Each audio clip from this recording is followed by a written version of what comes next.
Mercenários brasileiros. Legião estrangeira, Exército americano, África etc. Faz tempo que o Exército do Brasil não entra num conflito armado.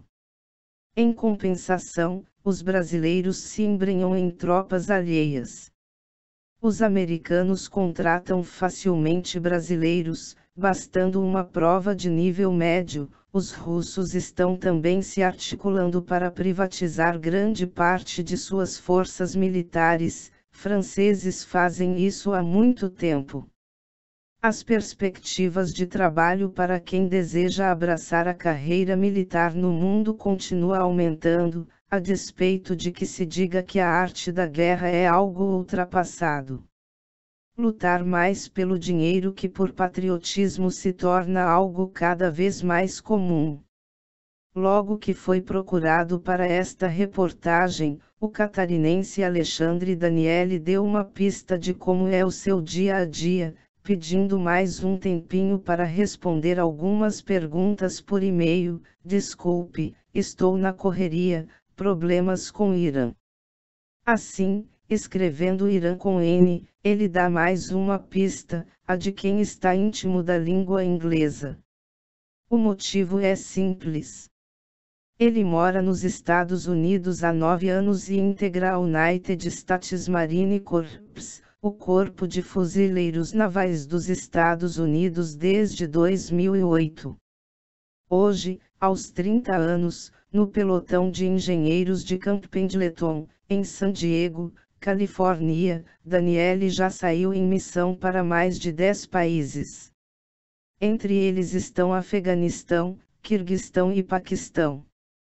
Mas de vez em quando ele pode matar a saudade da língua portuguesa com marines conterrâneos. Tenho contato com outros 5 brasileiros no Corpo de Fuzileiros Navais, conta o militar. Segundo o historiador e pesquisador do IFA Nadiler Homero Fonseca de Castro, especialista em armamento militar, o salário e as vantagens oferecidas aos militares são um bom atrativo para estrangeiros.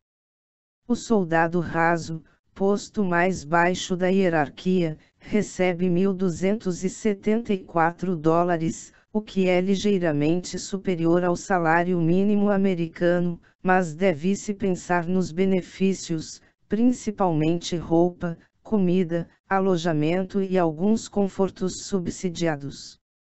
Se você serve durante 8 anos, por exemplo, tem a faculdade paga. Os veteranos também têm direito a hospital gratuito, diz Castro. Além disso, nos Estados Unidos, o veterano recebe, depois de 6 anos de serviço, o Green Card, visto permanente de imigração, e tem acesso a uma via expressa para obter a cidadania. Mas Daniele, que tem dupla nacionalidade, diz ter decidido ser um marine não apenas pelos benefícios, mas por motivos afetivos e até políticos. Após 5 anos tendo ótimas oportunidades nos Estados Unidos, tendo meu filho nascido aqui, eu queria retribuir ao país. Além disso, estaria abrindo mais portas para a política, pois pretendo ser político nos Estados Unidos, diz ele. Nascido em Chapecó, o marine se considera joaçabense de coração porque sua família é de Joaçaba, cidade do meio-oeste catarinense. Quando lá vivia, ele militava em uniões estudantis e se rotulava marxista-trotskista. Para mim, os Estados Unidos eram o vilão do mundo. As pessoas mudam. Hoje ele não se sente vilão, pelo contrário, tenho ótimos momentos, como quando voltamos cansados das missões internacionais e centenas de pessoas estão nos aplaudindo no aeroporto, celebrando. Somos heróis para eles. Daniele e seus colegas não são o único grupo de brasileiros capazes de entrar em combate por outra bandeira. A Legião Estrangeira Francesa, criada em 1831, é um dos destinos procurados por interessados na vida militar fora do país. O paulista Camilo Fausto da Silva, 45 anos, se aposentou da Legião em 2008.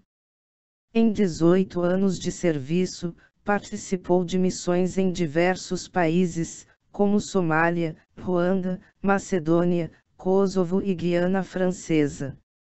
Bem diferente do marine brasileiro, o motivo de Camilo ter sido recrutado pela Legião foi seu espírito de aventura.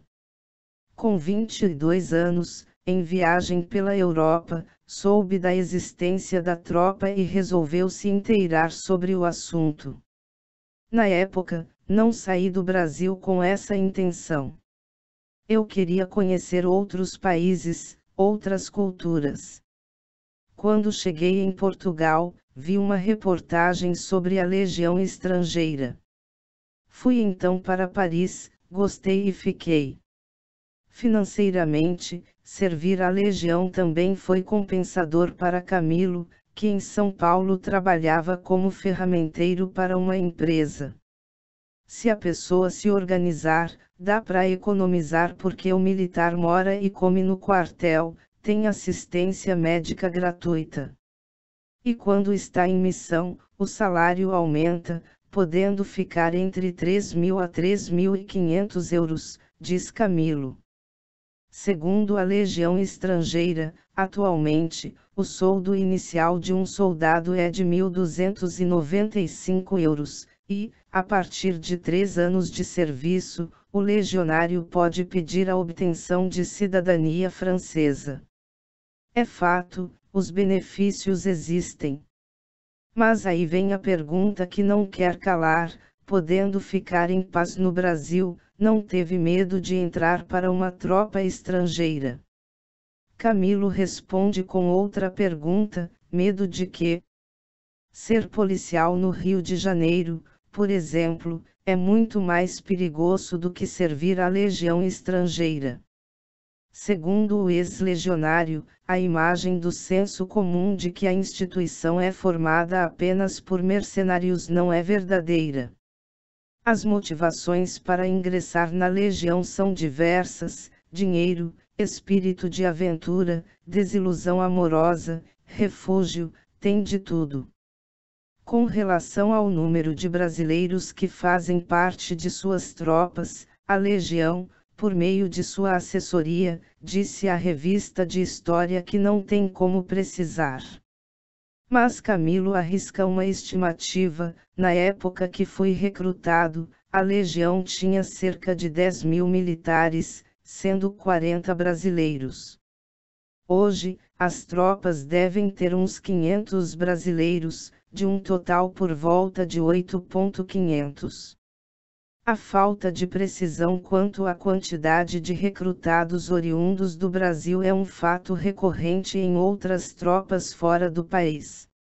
Durante a Segunda Guerra Mundial, por exemplo, houve vários casos de teuto-brasileiros que lutaram pela Alemanha. O professor Denison de Oliveira, da Universidade Federal do Paraná, dedicou-se exatamente a este tema no livro Os Soldados Brasileiros de Hitler, de 2008, e fez algumas conclusões a respeito. Presumo que algumas centenas de brasileiros lutaram na Segunda Guerra Mundial sob a bandeira da Alemanha nazista. Não se pode descartar até mesmo o fato de que indivíduos nascidos aqui tenham combatido entre si, embora até o momento inexistam evidências a respeito. Hoje ele arrisca uma estimativa de brasileiros que tenham combatido no exército alemão, entre 700 e 900 pessoas, mas alerta: qualquer estimativa é sempre um palpite. No mesmo livro, o professor expõe depoimentos de 5 brasileiros que serviram ao Terceiro Reich. Entre eles está o do que ficou conhecido pelos colegas de guerra como Der Amerikaner, o americano, que, a pedido do próprio entrevistado, não teve sua identidade revelada, sendo chamado pelo autor pelo apelido Gringo. filho de alemães e nascido em São Paulo, ele viveu na terra natal toda a infância e boa parte da adolescência. Foi para a Alemanha uma semana antes da guerra começar no dia 1º de setembro de 1939. Aos 14 anos, ele teria que ingressar na juventude hitlerista. Em 1943, já com idade para o alistamento, foi convocado para o serviço militar. Ele tentou alegar sua condição de brasileiro, mas nada feito. Para a Alemanha, o sangue fala mais alto que a terra natal. Se seus pais eram alemães, ele também era alemão. Em combate, chegou a se destacar, recebendo a Cruz de Ferro de 2ª classe. Passada a guerra, ele voltou para o Brasil, onde viveu até 2008, quando faleceu. Entre os brasileiros alemães há um que foi muito condecorado, como Egon Friedrich Kurt Albrecht, nascido em Curitiba em 1918 e morto em combate em 1944. Como piloto de caça, ele recebeu o troféu de honra da Luftwaffe, a Força Aérea Alemã, a Cruz Germânica em ouro e a Cruz de Cavaleiro da Cruz de Ferro dos 3,4 milhões de combatentes da Força Aérea. Apenas 1.785 conseguiram este reconhecimento.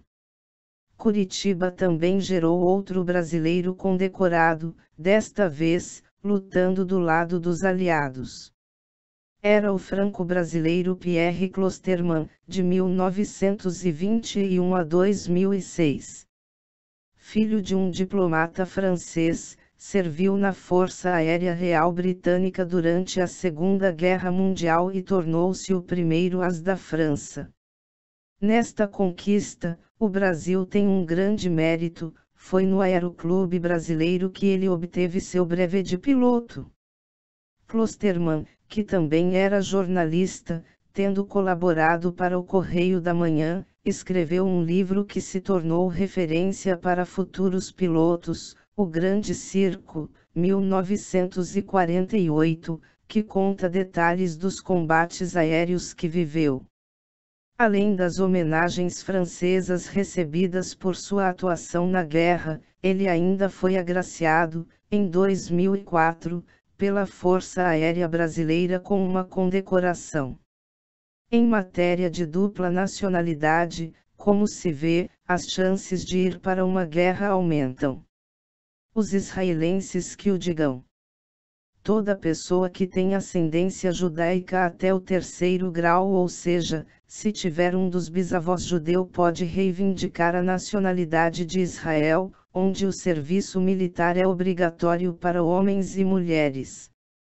O cônsul-geral de Israel em São Paulo, Ilan Stulman, sabe bem destes trâmites.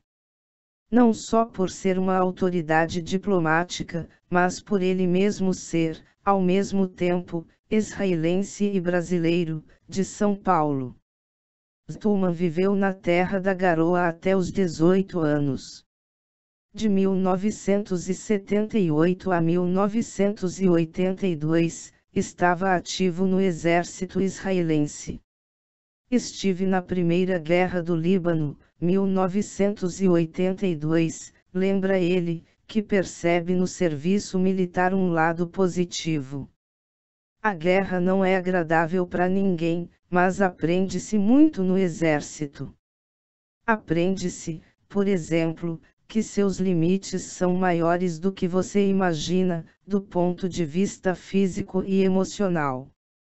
Quanto ao número de brasileiros que já ingressaram no exército israelense, o cônsul diz não ser possível ter uma estatística precisa. O motivo é simples e se repete nas consultas a outros órgãos da diplomacia: no exército ninguém se importa muito com sua outra nacionalidade. Está explicado.